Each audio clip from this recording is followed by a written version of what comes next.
آپ کو خود معلوم ہے کہ امام خمینی علیہ الرحمہ کی ذات کتنی ایک عظیم شخصیت امام خمینی کی تھی، کتنی کامیابیاں دنیا اور آخرت کی امام خمینی نے حاصل کی، اور اسلام کا کیسا احیا کیا۔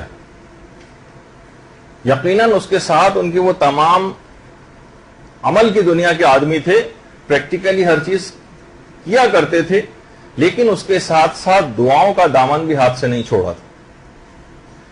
کون آخر امام خمینی نے اتنی عظیم کامیابیاں کیسے حاصل کی؟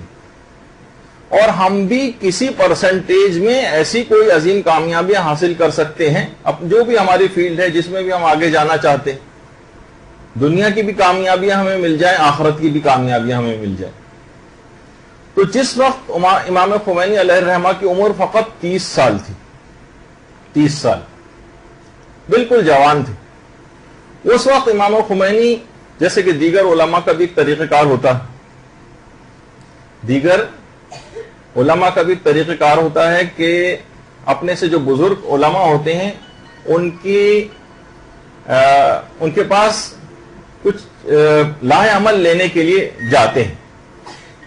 تو امام خمینی بھی آیت اللہ شیخ حسن علی نخودکی اصفہانی ان کے پاس جاتے تھے کہ آپ مجھے کوئی ایسے اعمال بتائیں کہ جس سے میری روحانیت مضبوط ہو، اور بہت ساری اس طرح کی چیزیں۔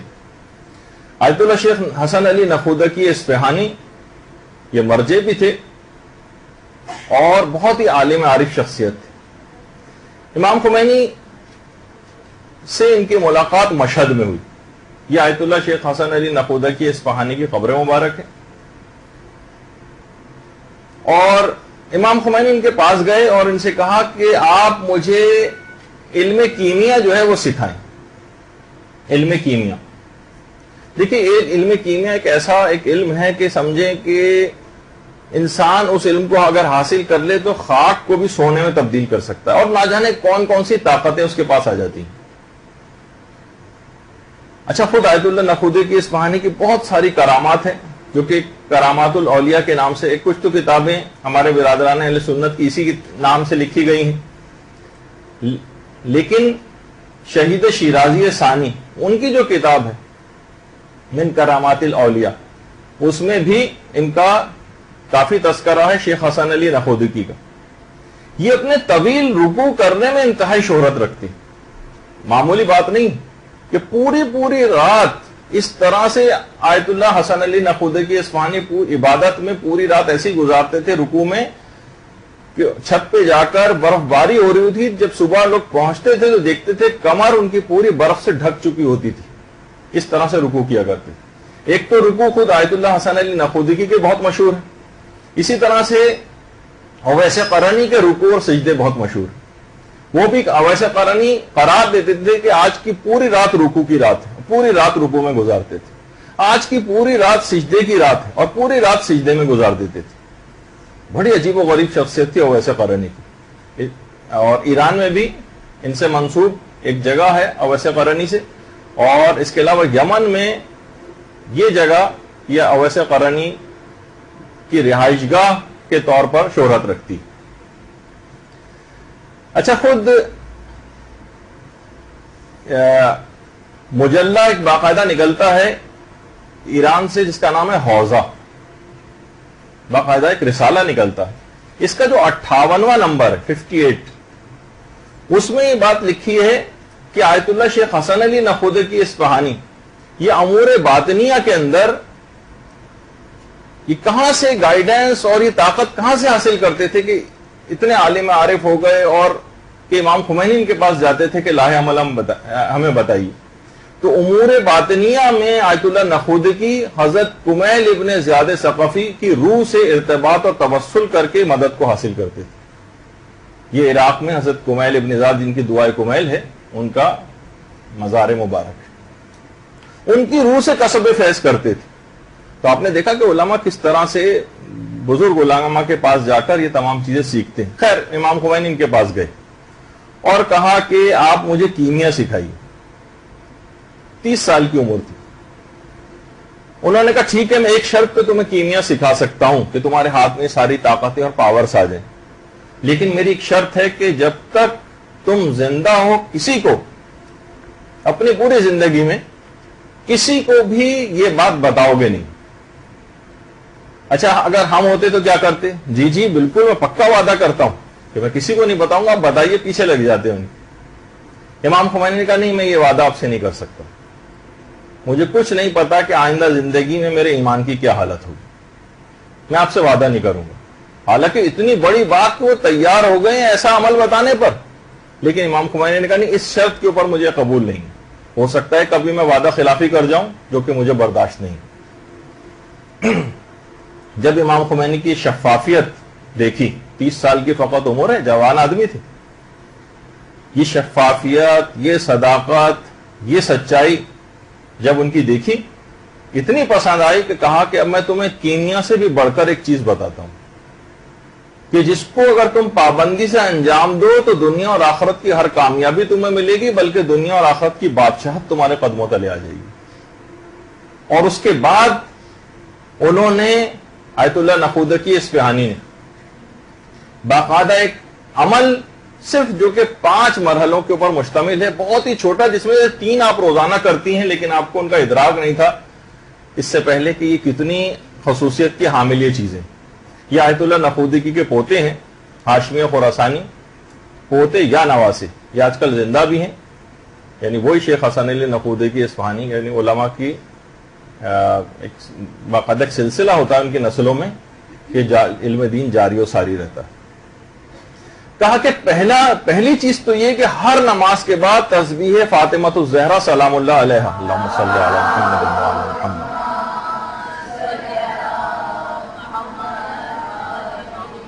اس پر تم مداومت کرو. کتنے اس تسبیح کے اندر اسرار ہیں، کتنے اس کے فضائل ہیں، کیا کچھ اس تسبیح کے ذریعے انسان نہیں حاصل کر سکتا. تسبیح حضرت زہرا، اب تک لوگ اسے بہت سرسری یا خود اس کی اثر پذیری اس وجہ سے بھی بظاہر کم محسوس ہوتی کیونکہ اس کو کرنے والا خود ہی اس کو کوئی خاص اہمیت نہیں دیتا، بلکہ بس اپنے ایک روٹین میں اس نے اپنے رکھا ہوا ہے، لیکن دل سے کوئی خاص اہمیت نہیں. ہر نماز کے بعد تسبیح حضرت زہرا پر مداومت ہمیشہ کرنا، کبھی ایک دفعہ بھی نہ چھوٹنے پر. دوسری چیز، ہر نماز کے بعد آیت الکرسی کی تلاوت. بہت سے نسخوں کے اندر یہ جو جب انہوں نے یہ جو واقعہ کوٹ ہوا ہے اور مختلف کتابوں کے اندر اس کو بیان کیا گیا ہے، کسی جگہ کے اوپر یہ بات بھی ملی ہے کہ آیت اللہ نخودکی نے جو تاکید کی تھی اس میں وَهُوَ الْعَلِيُّ الْعَظِيمُ تک پڑھنے کے لیے آیت الکرسی کو کہا تھا. لیکن اگر آپ وَهُوَ الْعَلِيُّ الْعَظِيمُ تک کی نیت کریں، اس کے بعد تبرکاً ہم فیہا خالدون تک بھی پڑھ لیں تو کوئی حرج نہیں. اور اس آیت الکرسی کے اندر ایک ایسی زبردست پاور ہے کہ بہت سی روایتوں میں یہ بات آئی ہے کہ یہ آپ کو ہمیشہ پڑھنی ہے ہر نماز کے بعد. کہتے ہیں کہ سوائے صدیق کے کوئی اس پر مداومت نہیں کر سکتا. یعنی اگر اپنا کوئی مقام بلند کرتے ہوئے جانا ہے ان دعاؤں کے ذریعے تو ہر نماز کے بعد آیت الکرسی کی تلاوت اپنا معمول بنا لیجیے. مداومت کرنی، ہمیشہ کرنا ہے، اسے چھوڑنا نہیں. اور صدیق جس کا بہت زیادہ مقام اور مرتبہ روایات کے اندر بیان ہوا کہ اتنے صدیق کا ثواب ملے گا، خود سوچئے کہ وہ صدیق خود انسان بن سکتا ہے اگر اس کی مداومت کر لے. روایت میں ہے کہ سوائے صدیق کے کوئی آیت الکرسی کو نماز کے بعد ہمیشہ نہیں پڑھ سکتا، تو اس کے ذریعے بھی اس مقام کو حاصل کر سکتے ہیں. اس کے بعد کہا کہ تیسری چیز یہ ہے کہ 3 مرتبہ سورہ توحید کی تلاوت، 3 مرتبہ ہر نماز کے بعد. اور اس کے بعد ہے 3 مرتبہ درود پڑھنا، اللہم صلی علی محمد وعلی محمد. تو 3 مرتبہ درود پڑھنے کے بعد اس کے بعد 3 مرتبہ سورہ طلاق کی دوسری آیت کا آخری جز اور تیسری آیت مکمل. دوسری آیت سورہ طلاق کی دوسری آیت کا آخری جز، دوسری آیت بڑی ہے لیکن آخری جز وَمَن يَتَّقِ اللَّهَ يَجْعَل لَهُ مَخْرَجًا سے شروع ہوتی، وَيَرْزُقْهُ مِنْ حَيْثُ لَا يَحْتَسِبُ وَمَن يَتَوَكَّلْ عَلَى اللَّهِ فَهُوَ حَسْبُهُ إِنَّ اللَّهَ بَالِغُ أَمْرِهِ قَدْ جَعَلَ اللَّهُ لِكُلِّ شَيْءٍ قَدْرًا. اچھا ایک بات اور ابھی میں بتا دوں کہ ابھی آگے بھی بہت سارے اعمال اور کچھ دعائیں اور اذکار آئیں گے آپ لوگوں کو لکھنے کی کوئی ضرورت نہیں, اس کو ہم نے پہلے ہی سے ایک صفحے کے اوپر وہ تمام دعائیں پرنٹ کروا کے یہاں پہ رکھوا دی ہیں. ہر شخص خاتون جو ہے جاتے ہوئے نیچے سے کاؤنٹر سے وہ لیتی ہوئی چلی جائے, تو آپ کو لکھنے کی ضرورت نہیں. ویسے تو بتا بھی دیا کہ سورہ طلاق کی دوسری آیت کا آخری جز اور تیسری آیت مکمل, یہ جو ہے یہ چوتھی چیز انہوں نے بتائی. اور یہ کچھ بھی نہیں, آپ کو 2-4 دفعہ پڑھیں گی تو زبانی یاد بھی ہو جائے گی, ورنہ اپنی جائے نماز کے اندر باقاعدہ وہ پیپر بھی آپ رکھ لیجئے گا کہ جہاں پر یہ آیتیں لکھی ہوئی ہیں. اچھا, پھر اس کے بعد دیکھیے خود یہ جو آیتیں ہیں دونوں, یہ خود اس کے اندر بہت ہی عظمت پوشیدہ. باقاعدہ حضرت ابو ذر غفاری سے جو روایت ہے کہ پیغمبر اسلام ختمی مرتبہ صلی اللہ علیہ وآلہ وسلم نے فرمایا